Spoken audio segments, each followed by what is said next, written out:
Asada, and welcome back to another episode of the Anthill Channel. Boo-doo-doo-doo.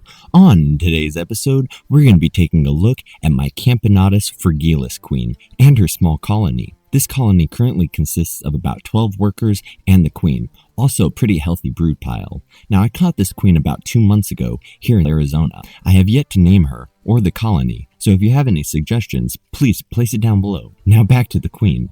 So when we look at her, instantly I'm struck by this coloration. The strong yellows with the dark blacks. It's an absolutely beautiful coloration to me. See, when I was younger, I thought that ants could only ever be like black or red. I didn't really know they came in different colors, especially not like this. This is insane. It's like seeing a shiny Pokemon. Maybe not quite a legendary. That spot's reserved for like a dinosaur ant or a doorhead ant. Maybe a trapjaw ant. Ooh, the honeypot ant. The weaver ant? Sorry, anyways, back to the fragilis.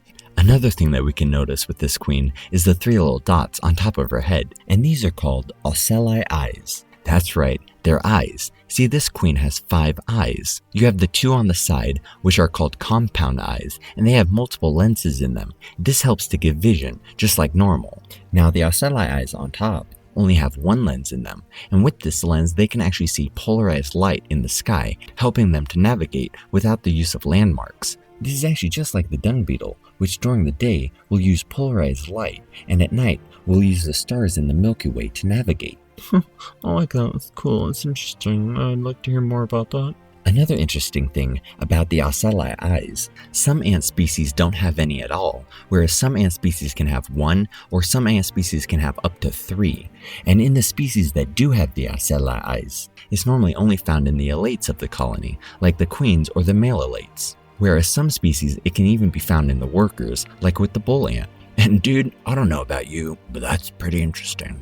Alright, that's enough about eyes. Let's learn something else about this ant. This ant is a Camponotus fragilis. Fragilis being the species that belongs to the genus of Camponotus that belongs to the subfamily of Formicinae.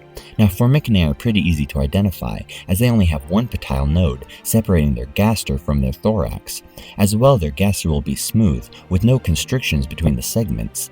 As well, at the end of their gaster, instead of a stinger like some ant species, they will have a small circular opening with little hairs around it. This is called an acidopore. Out of the acidopore, the ant can shoot something called formic acid, and this is a type of acid that can act as either a defense mechanism or a weapon. Pretty harmless for humans, though if you're a small insect, it can do a lot of damage. Or some will say, it will kill. As well, you will notice that one of the stages of brood here has a cocoon around it. This is because in the Formicinae, the pupa stage will have a cocoon. The cocoon is often made out of silk that the pupa produces, and this cocoon will go on to keep the pupa safe from any predators, stress, or even pathogens, while the pupa transforms into an adult. Oh yeah, that's cool.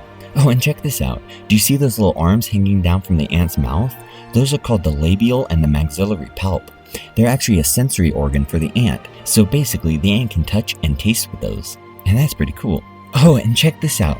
This is called trophallaxis. Personally, I just call it the kiss of life, or the kiss of dinner. Depends on what mood I'm in. See, ants actually have a secondary stomach called a foregut or a social stomach.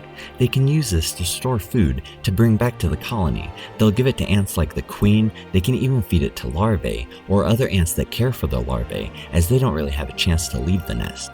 Oh, and look, royal trophallaxis. Nerd.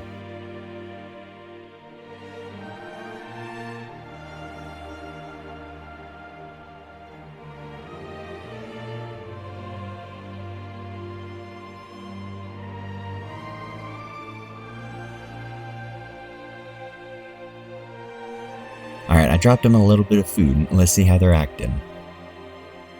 Bit skittish. That's okay. Okay, we'll dance around it for a bit.